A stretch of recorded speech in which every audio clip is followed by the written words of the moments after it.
Good evening. Welcome back from a busy week. Yeah. Anthony. And I'm T. Beautiful week, of course, that we had in football at times. We had the Premier League midweek. Yeah. A lot of results there. Liverpool, of course, that will be kicking off with at the weekend. Yeah. Taking on Crystal Palace. They won their game in midweek. Yeah. There was a bit of course, competition, Arsenal having won their game before. Yeah. So it was the onus was on Liverpool and Man City, the chasing pack, Yeah. to win their games when that happened. Yeah. Liverpool winning that game comfortably. Yeah. They've showed that they can go perhaps and beat the smaller sides. Yeah. Now they take on a Crystal Palace side Yeah. in our early kickoff on Saturday afternoon, Timothy, 3:30 p.m. East African time. Yeah. Another routine win for Liverpool. It looks routine, especially with the way Crystal Palace is playing. If Crystal Palace was the other old Crystal Palace, we would have thought maybe it's going to be a hard game, but midweek Crystal Palace losing at home to Bournemouth, I think that's disappointing enough. No Eze in that team. So I don't think there'll be resistance against Liverpool. So Liverpool surely should be able to build on that Sheffield win and again get 3 points. One of the things that perhaps might have surprised us in midweek was the absence of Alisson. He also didn't play at the weekend, with Klopp coming out and saying he might be out for an extended time. Kyle Kelly coming in here. We had talked about how he had done in the Europa League, but perhaps didn't think that he had a chance in the Premier League. He's now played 2 games in a row. He kept a clean sheet in midweek. What do you think about Kyle Kelleher and his credentials in this Liverpool side? I think Tony Kelleher has done a decent job. It's not very good because they had that Fulham scare, the 4-3 that Liverpool won. I thought it was a big one. Yeah, I thought he made some mistakes there, but he looked comfortable against Sheffield. Though Alisson has teased the crowd, he posted his gloves, and there's a rumor that he could be coming over the weekend. I think it's still too early for a hamstring injury for you to just be out for 1 week. But Kelleher overall, because of the good defense in front of him, I think Van Dijk, Tony, has been really top notch, and then Trent Arnold being also one of the stay members in that defense have protected him enough. So I think it's decent for now. We look at this Liverpool defense, and you've talked about Van Dijk and perhaps coming back into his form.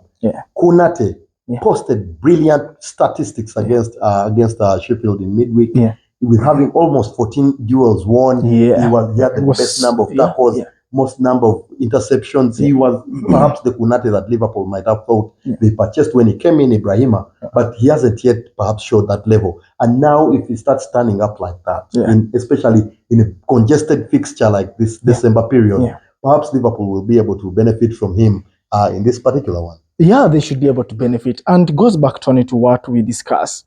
When there is competition, you find that the player is uncertain.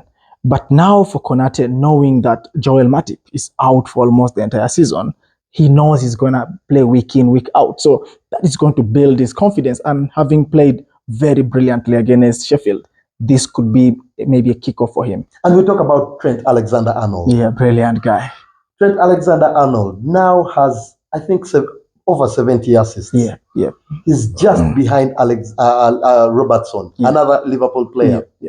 Let's talk about Trent, the evolution of Trent Alexander-Arnold. When he came into this side, he was only a substitute for Nathaniel Klein because he had been injured. Coming to the side, he showed this range of passing. Brilliant. Perhaps he hasn't been so brilliant in defense, but a brilliant passing range. He has a wonder of a right foot, team. Oh, he has a beautiful right foot. You saw that free kick against Fulham, very brilliant. And then he had that strike that won the game. McHugh, he also got Liverpool the point against Man City. He has almost started carrying this team because Salah has a bit dipped, but Arnold has raised his game. The corner kick, where they scored the first goal against Sheffield, that right foot is really doing the job for Liverpool. And the beauty with Trent Arnold is he's able to move up front and then start again delivering like a forward player. And the defensive woes from him, I think, have reduced. The last time he was disturbed was against Doku, but not every team has a Doku in them. So I think Arnold would be a good player. When I look at Arnold, and he's still a very young player. Yeah, he is. How does it develop? Is there a coach that has the guts to take him out of the defense and perhaps try him? He's really a brilliant passer. I love how he plays, this guy. Tony, he is their assistant captain, and I think he has a shout in that team. So I believe England takes him as a midfielder, by the way. Yes, because there's Trippier and Walker there, so you don't want to compete with them too. But I think Arnold has to be candid to the coach and tell him what position he wants to play. We've known of players who have multiple positions, and you end up now becoming sometimes it stifles your development. A squad player. So he has to be very clear on what position he wants to, and I think let him maintain that right back, and then just over time be moving to the midfield. But right back should be his primary position. Very, very interesting. Of course, that Liverpool side have been continuing their march towards the top of the table. They still lie second, just behind Arsenal, who sneaked that win in midweek. Very, very interestingly, perhaps if without that win, there might have been a shout for Liverpool to take over at the table. So they'll still want to continue with that momentum against the Crystal Palace side that hasn't shown enough, especially without the likes of Eze, who has been their most creative player. And of course, they've been struggling a bit at the back. Mark Way has not been in the form that perhaps we might have thought. So this is the Sheffield side. Joachim Anderson had played well perhaps a month ago, and now it looks like he's starting to dip back to the Joachim Anderson that perhaps we knew. So it will be very interesting against the Liverpool side that's coming out firing, being in London. Where do you think Crystal Palace can pick the any kind of motivation? I think we look at the two players who are available, Jordan Ayew and Olise. I think Olise has come back. He had a beautiful goal a week ago, but he struggled in the midweek. If Olise is in his game, then he can trouble the Liverpool defense. We don't know if it's Tsimikas or it's going to be Gomez playing in that left back.